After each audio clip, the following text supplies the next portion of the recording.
I am Charu from EmbodyTantra.com, and I want to talk to you a little bit today about the relationship between your anger and your orgasms. So really, I feel like no matter who you are, if you're alive in the world today, there is some level of repression around our anger and our expression of anger. That could be because we had one parent who was so bombastically angry that we went, I never want to do that to anyone, and we shut it down. Or it could be that we lived in a household where nobody showed any emotion. It was never okay to be angry, and we tamped it down for that reason. And also just as a culture as a whole, there really is no acceptance of anger.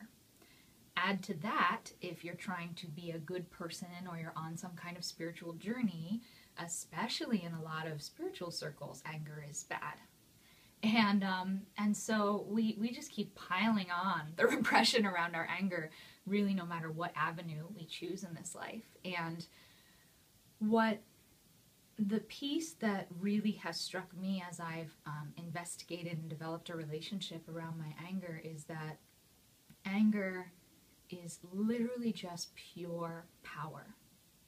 And by shutting it down or putting it in the back area of our lives where we never see or touch or taste it, we are really refusing to have a relationship with our own power. And so here's the piece that I encourage you to experiment with. When you're in a situation that activates your anger, and hopefully you are lucky enough that you do still find yourself in situations that make you angry.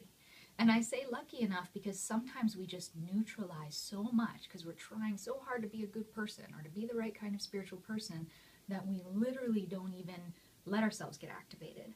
And if that happens to be you, think about a political situation that you don't like, because even if you're a spiritual person, politics is okay to be angry about. So whatever it is that activates you, next time you find yourself in that situation, take a moment to close your eyes before you go out into any kind of reaction or story or explaining why it shouldn't be this way. Take a moment to close your eyes and imagine the story of what you're angry about written on a chalkboard. So whether it's your lover said something that you feel totally misunderstood and you just hate them for it, or it's some big political situation that makes your blood boil, you're going to see that chalkboard in front of you and you're just going to erase the chalkboard in your mind's eye. Just use your imagination. And then I want you to just feel the sensation that's activated in your body and the purity of your fury. Hopefully you're lucky enough that you sometimes feel fury. And the purity of your fury. And you'll notice there'll probably be waves of heat. There'll be prickles and moving out into the edges of your fingertips. Your heart will be pounding. And if you can have a relationship with those sensations without getting overly involved or engaged in the story, you can allow yourself to almost drink in the pure power. And as you come into a relationship with that, you will start to discover that your experience of your sexuality and your experience of orgasm begins to change.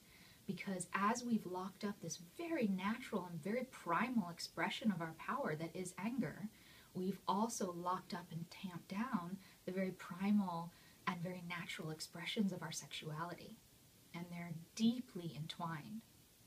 So I am by no means telling you to go out there and, bombastically express your anger and hurt people left and right. I'm inviting you to allow yourself the personal in-body experience and relationship with what anger and fury feels like in your body. So when someone does provoke it in you, you can actually allow yourself to delight in being provoked authentically, not just, oh, they're showing me another side of myself and I need to be grateful for all the people in my life who challenge me because they show me new sides of myself. No, not nearly so polite as all that you actually genuinely feel the gratitude for what opened in you because it's so big and it's so full that you're a little terrified of yourself and you're a little terrified to admit that this actually could be something that is delicious. And I'll give you an example, a really ridiculous example. I won't go into all the details, but I was having one of those days where I had planned everything and I had just enough time to take care of all the things I was supposed to take care of. And one of the things was the car wash, and I'd waited half an hour in the car wash, and then when it was my turn to drive in, it didn't work. And I was pissed because that was my time. That was the only time I had to get that done, and it wasn't going to get done if it didn't happen in that time. So I go around to the front. I can no longer get back in the line because now there's another half an hour, hour-long line to get it through the car wash. And I go in, I'm talking to the dude, and I'm saying, listen, you need to give me my money back. I think you should give me a free car wash for the future. And, you know, I can never get that half hour of my life back. And on this particular day, that felt incredibly important. Then, and I'm expressing this to him, and he's giving me one of those blank looks, you know, that makes you just want to clock someone even more when you're angry. And I just don't feel like he's taking me in or understanding the gravity of why he should totally give me a free car wash in the future and why I'll never get that 30 minutes back. And I felt that switch flip in me where I went from a normal person who could handle a situation to being really off the wall crazy with anger. It doesn't happen to me very often. And when I felt it switch, I literally closed my eyes. I was in the middle of, you know, trying to prove my point to this guy, and I literally just closed my eyes. I looked like a crazy person, but I did it. And I just felt that vibration in my body. And I just felt it, and I drank it in, and it was so strong and so powerful. I could feel it undoing me, like unraveling all of this tightness in my body. And so I left in a huff, and I went into my car, and I just cried and cried and cried, and it was like angry cry, fury cry, and there was so much space and so much vitality in my body after that experience. And I was able to handle the rest of all the things that wanted to be handled from a completely different perspective, one that was really pure and had a sensitivity and a tenderness that I believed I should have had when I had all those things on my to-do list that I was going to get done, but I couldn't quite touch without having that relationship with this other side of myself. So I encourage you to give this a try, and if you liked this video, please like it and share it. I'm sure there's other people in the world who you know who could use some support loving this aspect of themselves. And if you have other questions, please post them in the comments, or if you give this a try and you have an experience with it, I would love to hear how it goes for you. And one of the things that supports me the most in really opening to my body and being able to pattern interrupt and have these new relationships with sensation in my body are the tantric practices.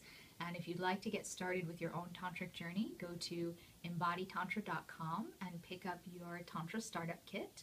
And I will be sending you a few videos of how you can begin to use these practices to open more deeply to your experience and your relationship with your own body. So good luck, and I hope to see you soon over on embodytantra.com.